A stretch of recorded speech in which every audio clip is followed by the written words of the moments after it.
Hello students, Dr. Bhavani Regmi here. In today's lecture video, we are going to learn about the ideal gas law and Dalton's law of partial pressure. Okay, these are the last few laws that govern the ideal gases. Okay, so let's look on.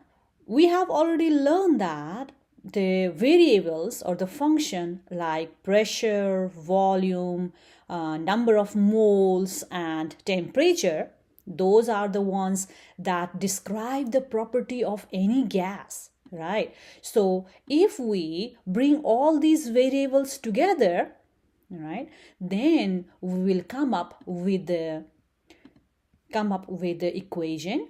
That equation relates all of these variables, and we will also have to write a new function there, a new constant r.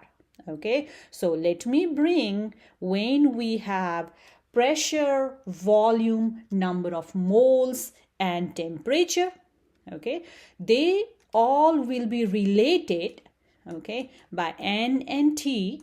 Okay, we have to multiply the constant r to make them equal. Okay, this constant is known as gas constant. Okay, and this equation PV is equal to nRT is known as ideal gas law. Okay, so all the ideal gases follow this equation, follow this law called ideal gas law. Okay, all those gases who follow the kinetic molecular theory we learn on the starting of this chapter are the ideal gases, and those ideal gases follow the ideal gas law. Okay, so the gases like real gases, which we will hear in advanced classes, will have a little bit deviation from the ideal ones. Okay, but in here we are talking about the ideal gas, and all of our ideal gas follow the ideal gas law. And one important thing is this R can have the value. Okay, there are several different values, but in gas laws we are going to use the R value is 0.0821 liter atmosphere per mole Kelvin. Okay, so the gas constant has that numerical value. So it allows us that if any one of the variable is unknown and other 3 of them or 4 of them are known, we can simply calculate them, right? 3 of them are known, then we can calculate it. So let's try a question related with ideal gas law. Okay. And before jumping into the question, I would like to tell that sometimes students get confused when to use the ideal gas law. They bring up the Charles law or Boyle's law and they confuse that with the ideal gas law. Okay, all the other laws that we learned in earlier videos, they were related with something like initial condition and final condition. Right, you have certain set of variables and then something manipulation was done, some changes was done, and you come up with the final condition, right? And those laws show you the relation, how the initial condition was equal to the final condition, right? So that was the situation. In the case of ideal gas law, there are no initial or final condition, there is just a single condition. Okay, just a condition, and that's why we simply go for PV is equal to nRT. There is no P1 V1 or no N1 R1 or nothing like that. Okay, so PV is equal to nRT. So let's work with this problem here. How many moles of gas are contained in a typical human breath that takes in 0.5 liter of air at 1 atmosphere pressure and 37 degrees C? Okay, so this is the liter, means this is the volume, right? Of 1 atmosphere pressure means this is the pressure.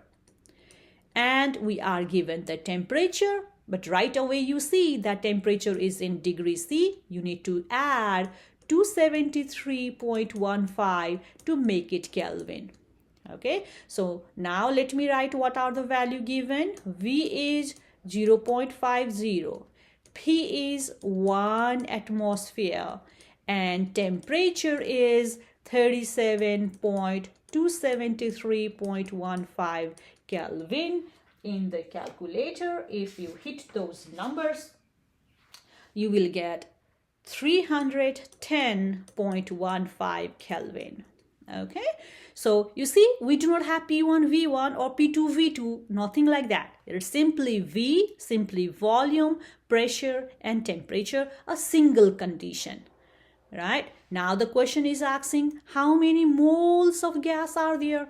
It means we have to solve for N. Right, what is the value of N? Let's bring the equation. PV is equal to nRT. The value of R is given there. It will be given in the exam. And then we just have to plug those numbers. You have to find for N. So what I will do is I will multiply both sides by RT. It means I will segregate that N. So I have PV divided by RT. That will be my N. Now plug those values. P is 1 atmosphere. V is 0.50 liter. Divide by R is 0.0821 atm liter. Divide by mole Kelvin. And I have here temperature down here, right? So temperature is my 310.15 Kelvin, right?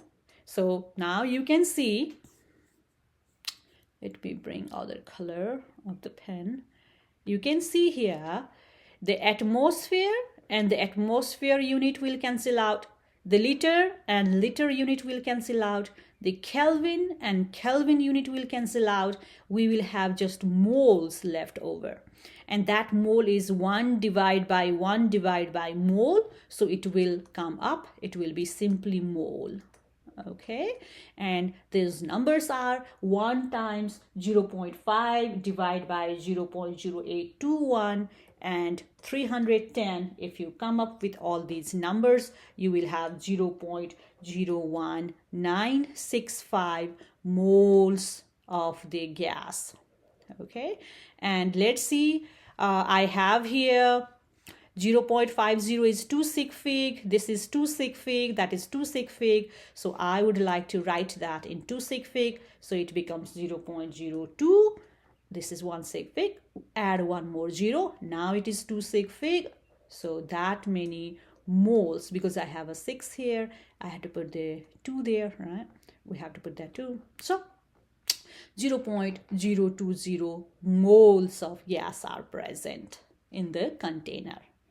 Okay, so this is how we solve for the ideal gas law. Some other variables will be always given. One of the variable in this equation will be the one that is missing. We have to solve for that. Okay, just remember the temperature should be in Kelvin. Okay, and work for this problem. Okay, I think you understood that. Now, the very last law of the gas is Dalton's law. Okay, this is a very easy one. What does Dalton's law state? That the total pressure of a gas mixture, okay, until now we were just talking about a particular gas, right? So now what if we mix up the different gases? Let's say we mix up gas A with gas B and gas C. Okay, we have one container with A's, we have another container with B's, and we have another container with C's, right? So if those gases in separate containers, we bring them in a, let's say we put all of them in a same container, then now what will be the total pressure there, right, in that container, right? What will be it? The law says the total pressure of the gas mixture is the sum of the partial pressure of its component gases. Okay, what does it mean is, let's say before mixing, its container had the pressure, the pressure only by A molecule, so Pa here. This container had only B molecules, so Pb here. This container had only C gases, so pressure P, C, because of C molecules. Now when you mix all of them into one, it will be simply the algebraic addition, right? Simply the sum of individual's partial pressure, Pa plus Pb plus Pc. Okay, so now the P total will be, just add the partial pressure of each of the individual component, you will get the total pressure. Okay, the reason is each of these gases act as if they are the pure gases all by themselves. Okay, and then they act that way. So let's do one question related with this. A sample of exhaled air contains 4 gases with the following partial pressure. I have nitrogen, oxygen, carbon dioxide, CO2, and water molecule. Water gases, vapor, right? This water means it's a vapor. So I have those gases, and each of the pressure of these gases is given there in the question in mmHg. This is another unit of pressure, and the question asks you, what is the total pressure of the sample? Right? What is the total pressure? Oh, from Dalton's law, we know that the total pressure is the sum of individual partial pressure, right? So you will have simply the P of nitrogen plus pressure of oxygen plus pressure due to CO2 plus the partial pressure due to vapor, right? So when we add all them, so I have here simply 563 plus all of them are same unit, so I do not need to convert, 118 mm, and then CO2 is 30 mm, and then vapor is 50 mmHg. So all of them are mmHg. So simply add this number. Let me use the calculator. So I have 563 plus 118 plus 30 plus 50 gives me 761. So 761 mmHg, right? Here the smallest number has the 1 sig fig, so you can write this as, if we need to write this in 1 sig fig, it becomes 800 mmHg, right? So that gives us 1 sig fig. Okay, so the question does not specify what is the unit we have to write, so mmHg is the correct one. Okay, if the question asks me find the total pressure in atmosphere, then you know how to convert mmHg into atmosphere, right? We have learned this. 1 atmosphere is equal to 760 mmHg, right? So that 761 mmHg you can convert into atmosphere if the question asks you this way. I'm just giving you this additional information. So this is 1 atmosphere, right? mmHg cancel out. So 761 divided by 760 is 1.0013, or you can write simply it's 1 atmosphere, right, in 1 sig fig. Okay, so we have here either 761 mmHg in 3 sig fig, 800 if I write this in 1 sig fig, right? And